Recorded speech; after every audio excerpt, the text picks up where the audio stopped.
بسم اللہ الرحمن الرحیم۔ السلام علیکم دوستوں، بہنوں، بھائیوں اور بزرگوں۔ آج ہم بقیہ حصہ تاریخی مقبرہ حضرت علی کرم اللہ وجہ کی بیان کر رہے ہیں۔ تو دوستوں، سلطان محمد مرزا جنہوں نے 1279 سے 1862 میں سفر کیا کی سفری ڈائریوں میں لکھا ہے کہ ایک قلعہ محمد حسین صدر اصفہانی نامی شخص نے بنوایا تھا۔ مزید برآں اس کی سفری ڈائریوں میں یہ بتایا گیا کہ ایک گنبد سب سے پہلے خریداروں کے دور میں بنایا گیا تھا اور صوفیوں اور دور میں توڑ دیا گیا تھا۔ وہ مزید نوٹ کرتے ہیں کہ اس سال یعنی 1279 اور 1862 جو گنبد قائم ہوا تھا، اس کے بارے میں جاننا چاہتے ہیں کہ اسے شاہ عباس اول نے شیخ بہانی کے ڈیزائن سے بنایا تھا۔ گنبد، داخلی دروازہ اور دونوں میناروں کی سنہری تفصیل نادر شاہ نے افطار کی تھی۔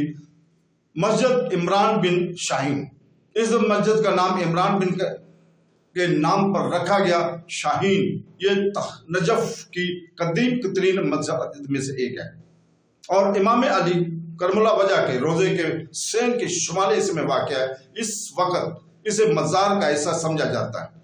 جب عمران الدود الدولہ کی حکومت کے خلاف اٹھ کھڑا ہوا تو بالآخر اسے شکست ہوئی۔ اپنی شکست کے بعد اس نے نادر کو ایک اگر الدود الدولہ نے معاف کر دے تو وہ امام علی کرم اللہ کے وجہ کے روضہ میں ایک یورٹو رواق بنائے گا۔ جب عود الدولہ نے اسے معاف کر دیا تو اس نے چوتھی 19ویں صدی کے وسط میں یہ پورٹیکو بڑھایا۔ آخرکار یہ مسجد بن گئی اور پھر مسجد عمران کے نام سے مشہور ہوئی۔ شاہین یعنی حکومت کی تخلیل اور صدام حسین کو اقتدار سے ہٹانے تک سمجھ کچھ عرصے کے لیے ترک کی دور کی گئی۔ حالیہ برسوں میں مسجد کی تزئین و آرائش شاندار انداز میں کی گئی تھی۔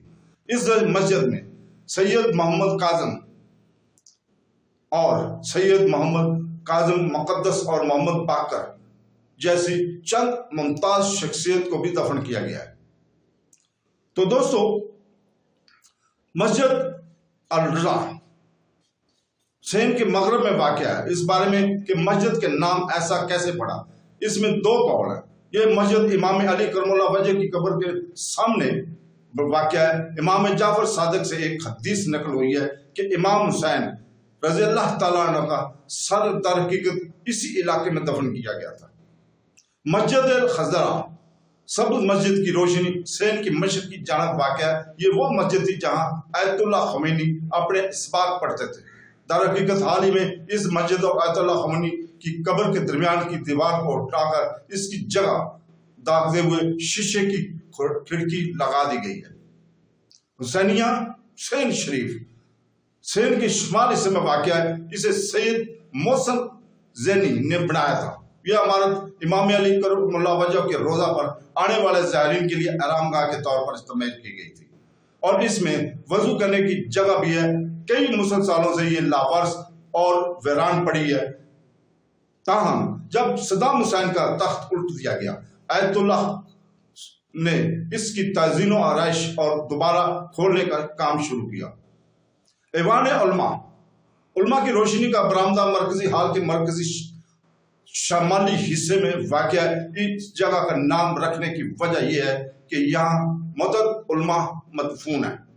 سین کے بلائی منزل میں 52 کمرے ہیں، جن میں سے ہر ایک کا برآمدہ سین کی طرف ہے۔ یہ 52 کمرے ایک مدرسہ بنائے ہیں۔ یہ ہر کمرے کے پیچھے ایک دلان ہے جو ایک سیڑھی کی طرف جاتا ہے۔ مدینہ سے باہر نکلنے کے لیے ان کمروں کو اسلامی مدرسہ کے طالبہ کی کلاسوں اور آرامدہ جگہ کے طور پر استعمال کیا جاتا ہے۔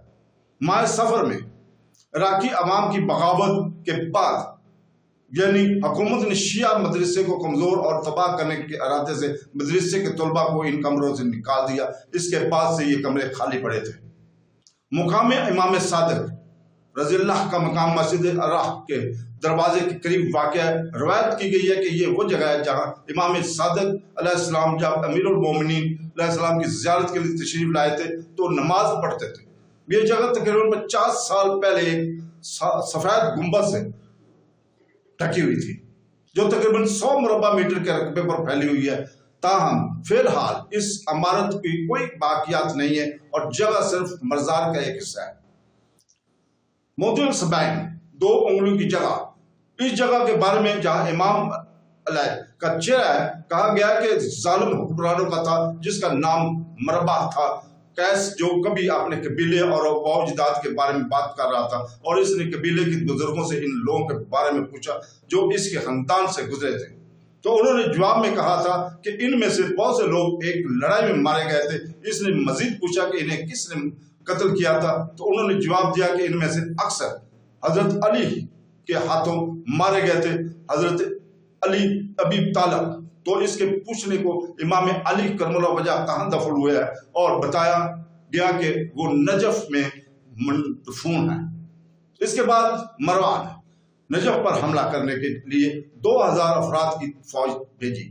6 دن تک اپنے شہر کے دفاع کے بعد نجف کے لوگ شکست کھا گئے اور مزار میں داخل ہو گئے اور اسے تباہ کرنا شروع کر دیا۔ جب وہ قبر کے نگلنے ہی والے تھے کہ دری سے وہ 2 انگلیاں نکلی اور گویا وہ تلوار ہے، اسے آدھا کاٹ دیا۔ اسی لمحے اس کے جسم کے دونوں حصے پتھر ہو گئے اور ان دونوں پتھروں کو پھر سڑک راستے کے قریب رکھا گیا، جس کے بعد فوج نے انہیں لے کر چھپا دیا۔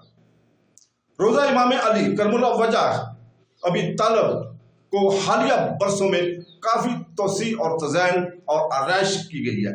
اپنے ترقیاتی منصوبوں میں حرم کی مغربی حصے کا نام حضرت فاطمہ الزہرا کے نام پر رکھا گیا ہے۔ اس سیل میں مقام امام سجاد رضی اللہ تعالیٰ عنہ کا مزار کے احاطے کا مغربی حصہ شامل ہے۔